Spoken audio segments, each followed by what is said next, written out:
So recently there have been some discussions in the fandom regarding Godzilla's presence in the MonsterVerse movies. Some are saying that Godzilla feels like the mascot of the franchise while Kong feels like the protagonist of the franchise. And I wanted to record this video just to share some of my thoughts on how I feel Godzilla has been utilized and how his depiction, how they've built him as a character, is inherently limited, especially in comparison to a monster like Kong. While both of these monsters are big, powerful, and iconic in their own right, their depictions on screen have been dramatically different. Kong is a character that has displayed both a personality and a sense of character growth, and I think he's more capable of forming an emotional connection with audiences. Whereas Godzilla, up until this point, I feel has been defined as more of like a force of nature that embodies power and a sense of balance in nature without any of the emotional complexity that Kong has. Since he was first introduced back in Kong Skull Island, Kong has been a character that has been embodied with a sense of responsibility to the iwi and to the life on Skull Island, but even a sense of loneliness as we come to learn that he's the last of his kind. And this is something that the characters in the movie as well as the audience can actually form a connection with. Kong is introduced as the ruler and protector of Skull Island, and he protects the wildlife except for the ones that try to eat him and attack him. It's this kind of nuance that helps him stand out as a character, as a caretaker of Skull Island, rather than some mindless beast or some unbiased force of nature. And then we get to the events of Godzilla vs. Kong, where Kong discovers the Hollow Earth for the first time, discovers remnants of his species. There's the possibility that maybe he's not actually alone. In the final confrontation with Mechagodzilla, we see Kong's ability to adapt, his ability to work alongside other titans, and to protect the balance of power on the Earth, not just his own territory. And in doing so, he learns, he grows as a character. He's faced with the moral dilemmas of, do I help Godzilla? Do I just leave him to go because he beat the shit out of me? And all of this allows us to root for him as a character. We all want to root for that underdog. Whereas you have the depiction of Godzilla, who from the very beginning has been depicted as a force of nature, a power to restore balance within the MonsterVerse. He seems to wake up when monsters like the Mutos or King Ghidorah are awake, and then he goes right back into the ocean to sleep until the next movie needs him. His role is more like a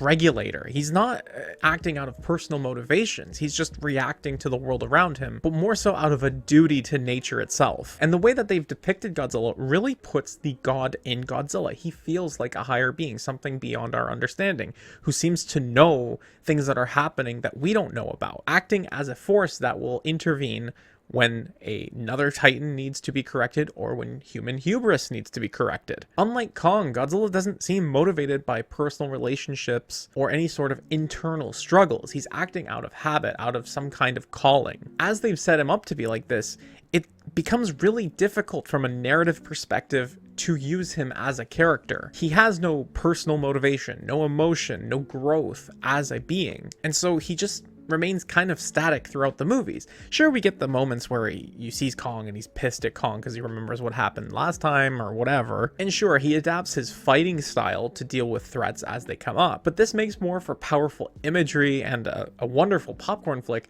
rather than it makes for a compelling character arc. It's difficult for the audience to form an emotional connection with a character that simply displays no emotion and has no internal struggle. It's been said that in a story, it is the villain's job to act and it is the hero's job to react.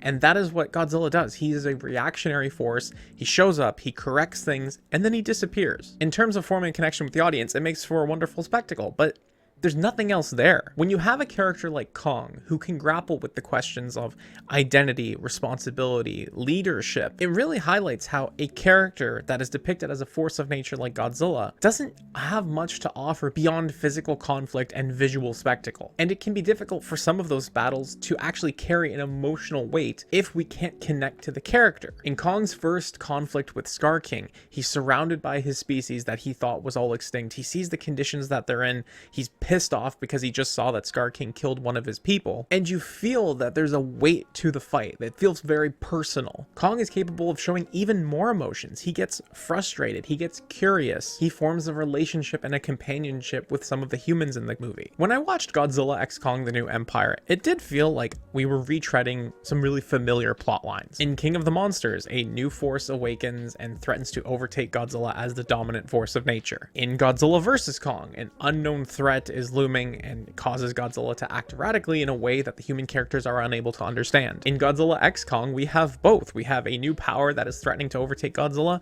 as well as Godzilla acting erratically in a way that the humans don't understand. I feel like this is just a limitation of the way they've set him up in the MonsterVerse. He's not a character with emotion. He is a force of nature. He is like a tornado, a hurricane, a tropical storm, a tsunami. And there are only so many ways that you can make that a compelling narrative. One of the ways you do it is, rather than focusing on this natural disaster, you focus on the character's experience around it. We saw this recently with the summer movie Twisters, which I think was much better than people expected it to be, but we also saw it with the events of Godzilla Minus One. That movie was more so focused on the characters that we came to know, that we came to love and root for, who were merely reacting to Godzilla's presence as an unstoppable force. We are now 4 movies into telling Godzilla's story within the MonsterVerse, and I feel like they're going to need to shake things up, maybe change some of the lore, maybe outright retcon some of the previous stuff that they've set up in order to tell new and fresh stories. I feel like they've kind of done that already, to be honest, in some ways. The Mutos were not allowed to exist in any capacity in Godzilla 2014, but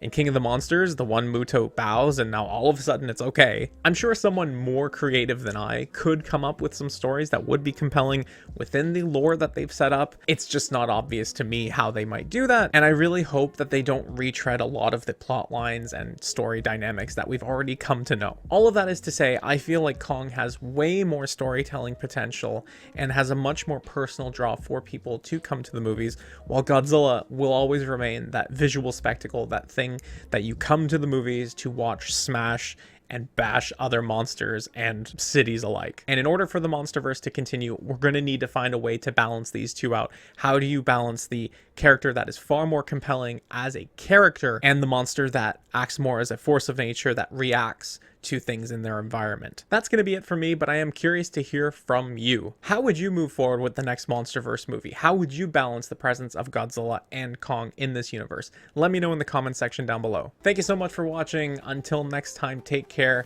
I will see you again soon. Bye-bye.